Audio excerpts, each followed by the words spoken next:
The Universal Design for Learning, or UDL framework, is utilized to promote an inclusive, digitally enabled education at the University of Cape Town.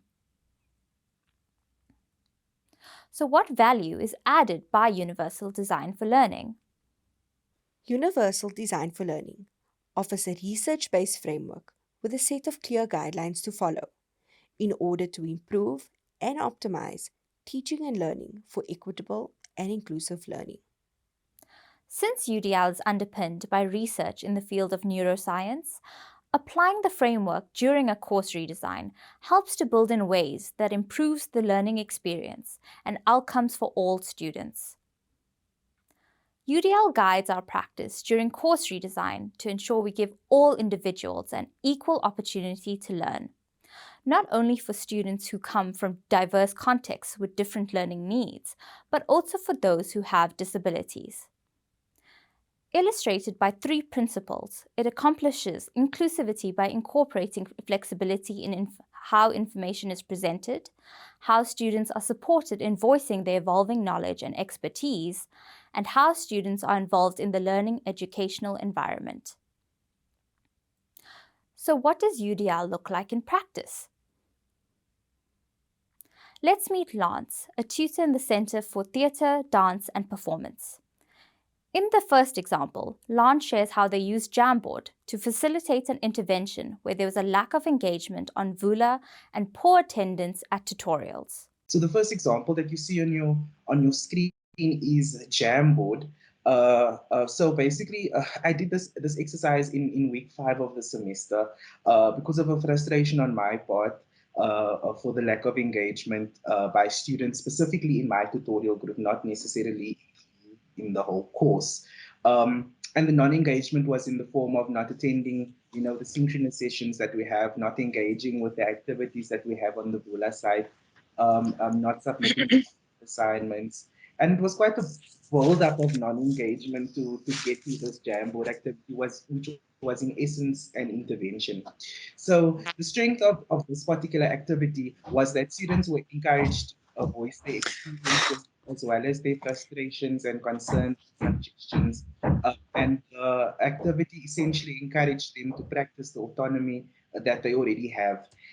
To address the challenge of student engagement in tutorials, Lance created an interactive intervention using Jamboard to encourage participation. This intervention is based on the UDL principle of providing students with multiple means of engagement. By using Jamboard as a reflective tool, students were more engaged in the activity. They could express their autonomy while also learning to self-regulate their own learning experience.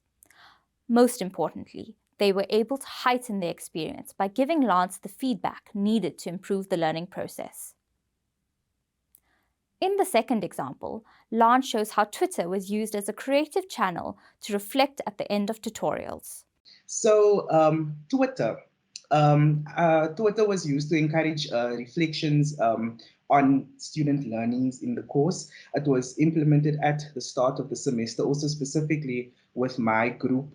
And the idea is basically that students tweet their reflections after the week or after the synchronous session. Of course, it wasn't compulsory, but all of the students voluntarily opted into the activity, and I also vocalized that it was their choice to participate. Some of the strengths around Twitter was that it was easy to use and it was highly interactive. It also helped students to be a bit more concise and impactful in their reflections because there's a 280 character limit.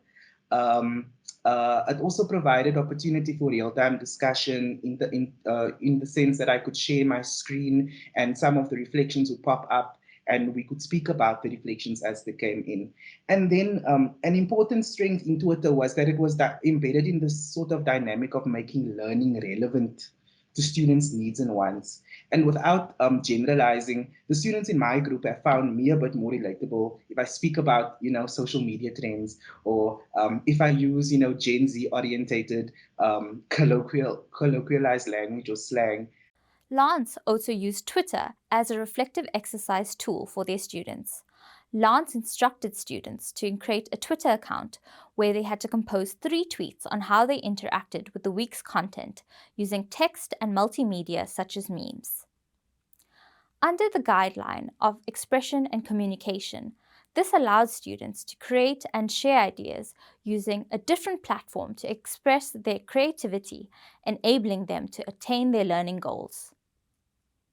These are 2 examples of how UDL can be put into practice at UCT. By simply offering different options to students, you can create opportunities that will trigger their learning processes in new ways, helping them understand their own learning better. This contributes to students becoming experts in their own learning, which is the aim for universal design for learning.